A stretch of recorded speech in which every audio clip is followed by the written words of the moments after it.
दोस्तों, कहानी की शुरुआत होती है फ्रेंकोइस नाम के एक आदमी को दिखाते हुए जो अपने बेटे एमिल के साथ कार में बैठा होता है। ये दोनों रोड पर ट्रैफिक लगने की वजह से यहाँ रुके हुए थे।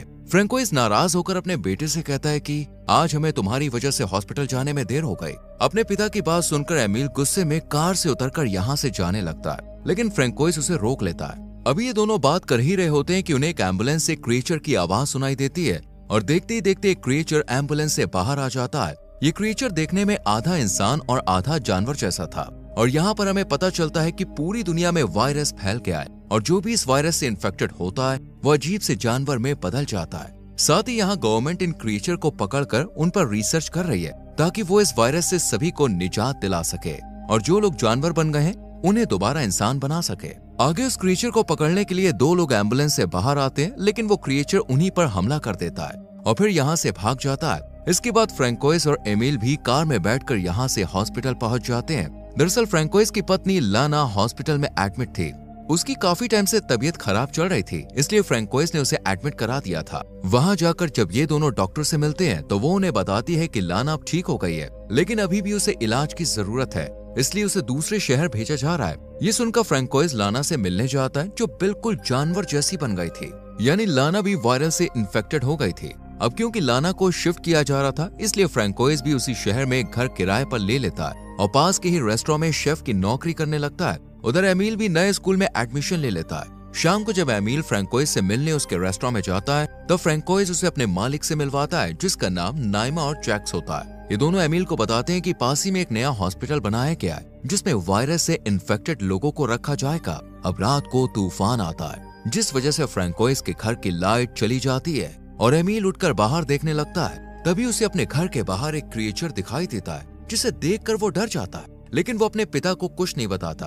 अगली सुबह फ्रेंकोइस के पास फोन आता है और उसे खबर मिलती है कि जिस बस से लाना को लाया जा रहा था उसका एक्सीडेंट हो गया है। ये सुनकर फ्रेंकोइस फौरन एक्सीडेंट वाली जगह पर जाता है जहाँ उसे ऑफिसर जूलिया बताती है कि उसकी वाइफ ना तो मरने वाले लोगों में से है और ना ही जिंदा बचने वाले लोगों में से, यानी लाना कहीं गुम हो गई है। अगले सीन में हम फ्रेंकोइस के बेटे को स्कूल में बच्चों के साथ टग ऑफ वॉर खेलते हुए देखते हैं जिसमें वो अकेले ही अपनी हारती हुई टीम को जिता देता है, यानी उसके अंदर अब बहुत ज्यादा ताकत आ गई थी, लेकिन कैसे ये खुद भी उसे पता नहीं होता। इस खेल में उसका नाखून भी टूट जाता है जिस वजह से वो घर जाने लगता है, लेकिन तभी उसकी एक दोस्त नीना उसे फ्राइडे को होने वाली पार्टी में इनवाइट करती है और फिर एमिल अपने घर आ जाता है। पर नहाते वक्त वो नोटिस करता है कि उसकी रीढ़ की हड्डी बाहर निकल रही है, जिसे देखकर वो बहुत ज्यादा डर जाता है और सोचने लगता है कि कहीं वो भी जानवर ना बन जाए। इधर दूसरी तरफ फ्रेंकोइस को मॉल में वही पुलिस अफसर जूलिया मिलती है जिसने उसे उसकी पत्नी के गुम होने के बारे में बताया था। जब फ्रेंकोइस उसे अपनी पत्नी के बारे में पूछता है तब भी वो यही कहती है कि लाना के बारे में अभी तक कुछ भी पता नहीं चला है। हालांकि जो लोग जिंदा बचे हैं उनका हम अच्छे से ख्याल रख रहे हैं। इसी बातचीत के दौरान अचानक से मॉल में किसी के चीखने की आवाज सुनाई देती है।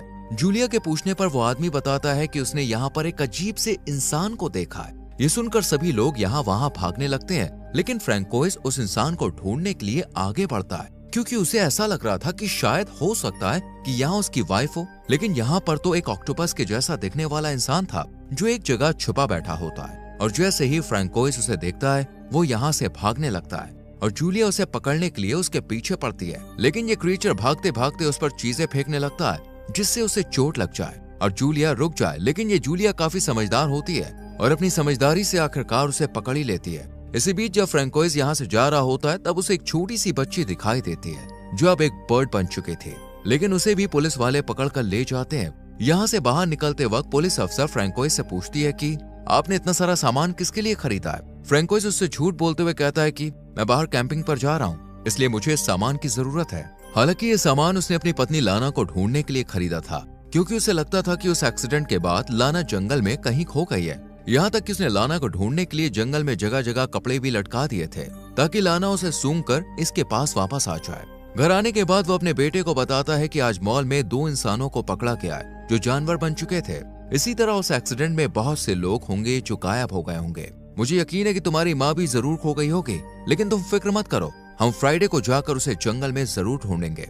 लेकिन एमिल को फ्राइडे को पार्टी में जाना था, ये बात वो फ्रेंकोइस को भी बता देता है। तब फ्रेंकोइस उसे जाने की परमिशन दे देता है, लेकिन वो उसे 8 बजे से पहले घर आने के लिए कहता है। अब एमिल उस पार्टी में पहुंच जाता है और पार्टी में सभी लोग के साथ खूब मजे करता है, पर अचानक से उसे चक्कर आने लगते हैं। पार्टी में मौजूद एक लड़की एमिल की खराब हालत देखकर उसे एक टैबलेट देती है, लेकिन वो उस टैबलेट को खाने के बजाय कुत्ते की तरह चाट लेता है और बिना डरे जंगल की तरफ चला जाता है। सुबह जब एमिल को होश आता है तब वो अपने आप को जंगल में पाता है। उसे सांस लेने में काफी दिक्कत होती है और ऐसा लगता है जैसे उसके गले में कुछ फंस गया है। वो घर आकर अपने आप को शीशे में देखता है। अब उसके होंठ पूरी तरह से बदल चुके थे, साथ ही उसका रंग भी अब धीरे धीरे बदलता जा रहा था। इस हालत में फ्रैंकोइस उसे ना देख ले, इसलिए वो जल्दी से बाथरूम का डोर लॉक कर देता है और वो अपने गले में हाथ डालकर कुछ निकालता है जो कि एक पंख होता है। अब एमिल अच्छे से समझ चुका था कि वो भी धीरे धीरे एक जानवर में बदलने लगा है। इसके बाद फ्रैंकोइस एमिल और अपने डॉग को लेकर जंगल की तरफ जाता है ताकि वो यहाँ अपनी वाइफ को ढूंढ सके।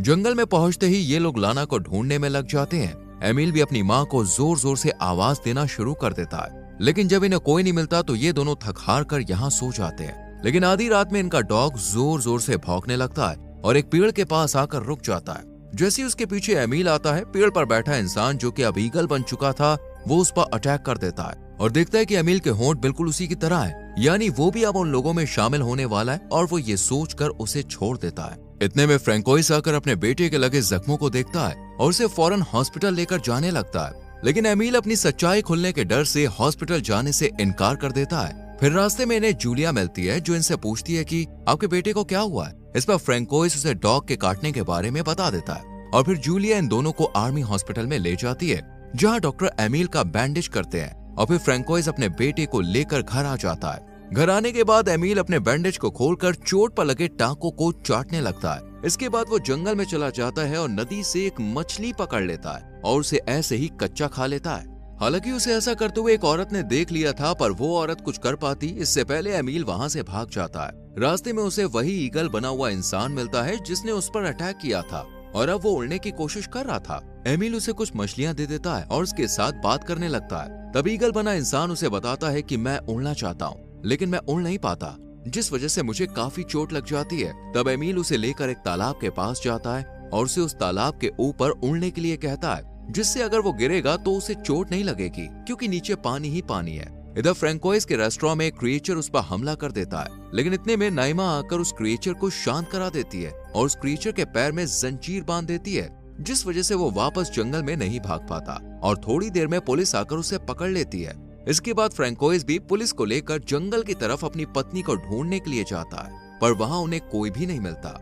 लेकिन उसे एमिल की साइकिल मिल जाती है जिसे लेकर वो घर आ जाता है और सिंक में जब हाथ धोने जाता है तो उसे एमिल के टूटे हुए नाखून मिलते हैं जो बिल्कुल जानवरों जैसे थे। एमिल के घर आने पर फ्रैंकोइस उसे हाथ दिखाने के लिए कहता है, लेकिन एमिल उसे हाथ नहीं दिखाता, जिससे फ्रैंकोइस समझ जाता है कि उसका बेटा अब जानवर बनने वाला है। इसलिए फ्रैंकोइस एमिल से उसके शरीर में आए हुए बदलाव के बारे में पूछता है ताकि वो पता लगा सके कि एमिल किस जानवर में तब्दील हो रहा है। तब एमिल उसे बताता है कि उसे दूर की आवाज बहुत ही क्लियर सुनाई देती है और उसके नाखून भी खूब अजीब होते जा रहे हैं। अगले दिन फ्रैंकोइस के रेस्टोरेंट में पार्टी होती है। जब एमिल वहां पहुंचता है तो उसके नाखून काफी बढ़े हुए होते हैं, जिस पर फ्रैंकोइस उसे डांटते हुए कहता है कि तुमने नाखून क्यों नहीं काटे।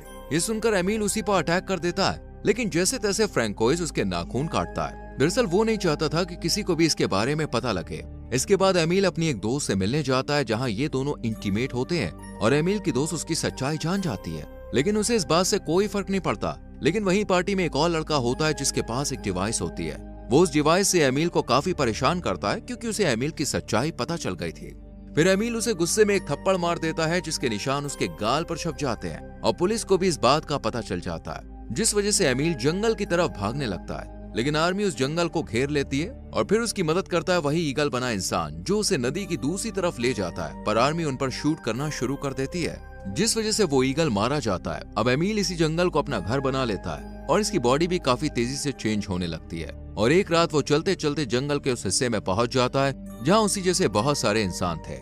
यही उसे उसकी माँ भी मिल जाती है जो उसे सूंघ कर पहचान लेती है। लेकिन इतने में ही यहाँ आर्मी हमला कर देती है और एक खास डिवाइस की मदद से सभी जानवरों को पकड़ लेती है। एमिल भी इस डिवाइस की वजह से आर्मी के हाथ लग जाता है और अगले दिन एक पुलिस अफसर फ्रैंकोइस को उसके बेटे से मिलाता है। फ्रैंकोइस इन्हें कहता है कि ये मेरा बेटा है जो रात में वैसे ही जंगल में चला गया था। वो पुलिस अफसर चेक करने के लिए उसे एक पेपर पर साइन करने को कहता है, लेकिन एमिल उस पर साइन नहीं कर पाता और आवाजें निकालना शुरू कर देता है, जिससे पुलिस वालों को पता चल जाता है कि वो एक जानवर बन रहा है। पर इतने में ही फ्रैंकोइस उस पुलिस वाले पर हमला करके खुद साइन कर देता है और अपने बेटे को ले जाकर उसी जंगल में छोड़ देता है जहां बाकी सभी क्रिएचर्स थे। ताकि वो अपनी जिंदगी आराम और सुकून से जी सके। और इसी के साथ ये मूवी खत्म हो जाती है। दोस्तों, कैसी लगी आपको इस मूवी की एक्सप्लेनेशन कमेंट सेक्शन में जरूर बताएं। वीडियो को लाइक और शेयर करें और ऐसी और मूवीज एक्सप्लेनेशन देखने के लिए चैनल को सब्सक्राइब करके बेल आइकॉन प्रेस कर लीजिए। मिलते हैं आपसे अगली वीडियो में। Till then, bye bye, take care.